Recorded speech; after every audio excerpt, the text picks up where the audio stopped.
اندھیرے میں اتنا ہی پتہ چلتا تھا کہ وہ کوئی انسان ہے۔ وہ قریب آیا تو سلیبی نے اس سے سرائے کے متعلق پوچھا۔ اس نے سر اور آدھے چہرے پر چادر ڈال رکھی تھی۔ اس نے سلیبی کو بتایا کہ سرائے شہر کے دوسرے سرے پر ہے۔ پھر اس سے پوچھا کہ وہ اتنی رات گئے سرائے کیوں ڈھونڈ رہا ہے؟ ایسے وقت میں اس کے لیے سرائے کا دروازہ نہیں کھلے گا۔ سلیبی نے اسے بتایا کہ وہ آج تاجروں کے قافلے کے ساتھ آئے ہیں۔ ان کے ساتھ 4 عورتیں ہیں جنہیں وہ خیموں میں نہیں رکھنا چاہتے۔ ہاں، یہ ایک مسئلہ ہے، اس آدمی نے کہا۔ تمہیں شام سے پہلے بندوبست کر لینا چاہیے تھا۔ آؤ، میں تمہاری کچھ مدد کرتا ہوں۔ تم پردیسی ہو، یہاں سے جا کر یہ نہ کہو کہ دمشق میں تمہاری مستورات کھلے میدان میں پڑی رہی تھی۔ مجھے اپنے ساتھ لے چلو، مستورات کو ساتھ لے آؤ، میں سرائے کھلوا کر جگہ دلوا دوں گا۔ وہ آدمی سلیبی کے ساتھ چل پڑا اور وہ دونوں قافلے کی خیمہ گاہ تک پہنچ گئے۔ سلیبی نے اسے ایک جگہ روک کر کہا، تم یہیں ٹھہرو، میں انہیں لے کر آتا ہوں۔ یہ کہہ کر وہ خیمہ گاہ کی ایک طرف سے گھوم کر کہیں غائب ہو گیا۔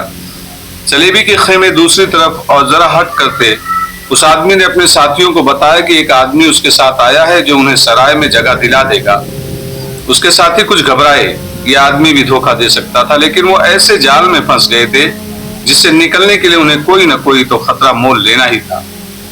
مصری جاسوس جو سلیبی لڑکی کے جھانسے میں آ گیا تھا، اس نے لڑکی کو یہاں تک بتا دیا تھا کہ خلیفہ اور عمرہ سلیبیوں کے زیر اثر آ گئے ہیں، اس لیے علی بن سفیان بہروپ میں ایک 100 لڑاکا جاسوس کے ساتھ آیا ہے اور ان کا مشن یہ ہے کہ یہاں کا جائزہ لے کہ سلیبی اثرات کہاں تک پہنچے ہیں اور کیا سلطان صلاح الدین ایوبی کے لیے جنگی کارروائی ضروری ہے یا نہیں۔ لڑکی نے علی بن سفیان کا یہ مشن اپنے ساتھیوں کو بتا دیا تھا۔ یہ بڑی ہی کارآمد اطلاع تھی جو سلیبی جاسوس رات ہی کٹپتلی خلیفہ تک پہنچا کر خراج تحسین حاصل کرنا چاہتے تھے، اور یہ اطلاع وہ اپنے سلیبی حکمرانوں تک بھی پہنچانا چاہتے تھے تاکہ وہ صلاح الدین ایوبی کا راستہ روکنے کا بندوبست کر لیں۔ ان سلیبی جاسوسوں نے یہ ارادہ بھی کیا کہ وہ علی بن سفیان اور اس کی پوری جماعت کو خلیفہ کے حکم سے گرفتار کرا دیں۔ انہوں نے اس لڑکی کو بہت ہی خراج تحسین پیش کیا جس نے مصری جاسوس کے سینے سے یہ راز نکلوا لیا تھا۔ یہ مصری لڑکی کے خیمے میں گہری نیند سویا ہوا تھا اور لڑکی خیمے میں نہیں بلکہ اپنے ساتھیوں کے پاس تھی۔ انہوں نے یہ فیصلہ کیا کہ علی بن سفیان کے تمام آدمی سوئے ہوئے ہیں، سب اکٹھے نکل چلے۔ سلطان جلدی سنسان اور جانوروں کو یہی رہنے دیں، کل صبح ہوتے ہی وہ مصری جاسوسوں کو پکڑوا دیں گے، پھر ان کا سامان انہیں مل جائے گا۔ وہ خیمہ گاہ سے بھاگنا اس لیے چاہتے تھے کہ انہیں ڈر تھا کہ علی بن سفیان رات کو لڑکیاں غائب کر دے گا یا ان سب کو مروا دے گا یا کوئی دھوکہ دے گا۔ بہرحال رکنا ٹھیک نہیں تھا۔ وہ سب خیمہ گاہ سے پرے پرے دبے پاؤ چل پڑے اور اس جگہ پہنچے جہاں ان کا ایک ساتھی ایک آدمی کو کھڑا کر گیا تھا، مگر وہ آدمی وہاں نہیں تھا۔ وہ سب ادھر ادھر دیکھ ہی رہے تھے کہ بیٹھے ہوئے اونٹوں کی اوٹ میں سے بہت سے آدمی اٹھے اور سلیبیوں کو گھیرے میں لے لیا، انہیں ایک طرف لے گئے اور مشالیں جلا لی گئی۔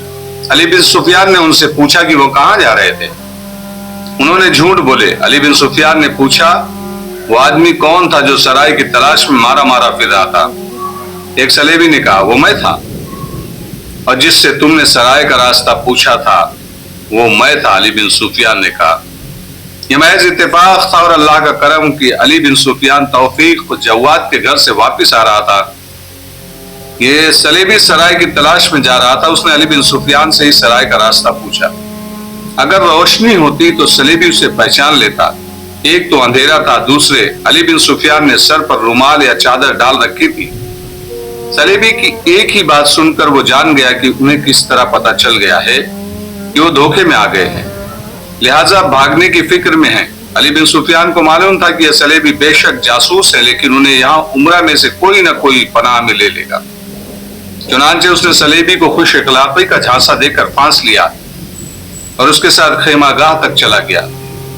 وہ سوچتا رہا کہ اب اسے کیا کارروائی کرنی چاہیے۔ سلیبی نے اس پر یہ کرم کیا کہ اسے اپنے خیموں سے دور کھڑا کر دیا تھا۔ علی بن سفیان نے فوراً اپنے 2-3 آدمیوں کو جگا لیا اور نہایت عجلت سے انہیں بتایا کہ انہیں کیا کرنا ہے۔ ہدایت دے کر وہ خود سلیبیوں کے خیمے تک گیا۔ وہ سب لڑکیوں سمیت ایک خیمے میں جمع ہو گئے تھے۔ علی بن سفیان نے دبے پاؤں قریب جا کر ان کی باتیں سنی۔ وہ صرف یہ جان سکا کہ صلیبی جاسوسوں کو اس کا مشن معلوم ہو گیا ہے، لیکن یہ معلوم نہ ہو سکا کہ یہ راز پاز کس طرح ہوا ہے۔ اتنی دیر میں اس کے بہت سے آدمی اس کی دی ہوئی ہدایت کے مطابق برچیوں سے مسلح ہو کر اونٹوں کے اوٹ میں جا کر بیٹھ چکے تھے۔ صلیبیوں کو وہیں آنا تھا۔ وہ جو ہی وہاں پہنچے، علی بن سفیان بھی آ گیا اور سب کو گھیر کر پکڑ لیا گیا۔ دوستوں، علی بن سفیان نے انہیں کہا، تمہاری جاسوسی بہت کمزور ہے، تمہیں ابھی بہت سی تربیت کی ضرورت ہے، ٹریننگ کی ضرورت ہے۔ کیا جاسوس اس طرح سنسان گلیوں میں پھرا کرتے ہیں؟ اور کیا جاسوس کسی اجنبی کو پہچانے بغیر بات کیا کرتے ہیں؟ یہ فن مجھ سے سیکھو۔ ایک صلیبی نے کہا، اگر یہ فن اپنے آدمیوں کو سکھا دے تو زیادہ بہتر ہوگا۔ کیا آپ ہماری اس مہارت کی تعریف نہیں کریں گے کہ ہم نے آپ کے ایک آدمی سے آپ کی اصلیت معلوم کر لی ہے؟ یہ تہمت کا کھیل نہیں، قسمت کا کھیل ہے۔ آپ جیت گئے، ہم ہار گئے۔ اگر ہمارا قائد مارا نہ جاتا تو ہم یوں بھٹک نہ جاتے۔ مجھے وہ آدمی بتاؤ کہ جس نے راز فاش کیا ہے۔ علی بن سفیان نے پوچھا۔ اس خیمے میں سویا ہوا ہے۔ ایک لڑکی نے ایک خیمے کی طرف اشارہ کر کے جواب دیا، وہ میرے دھوکے میں آ گیا تھا۔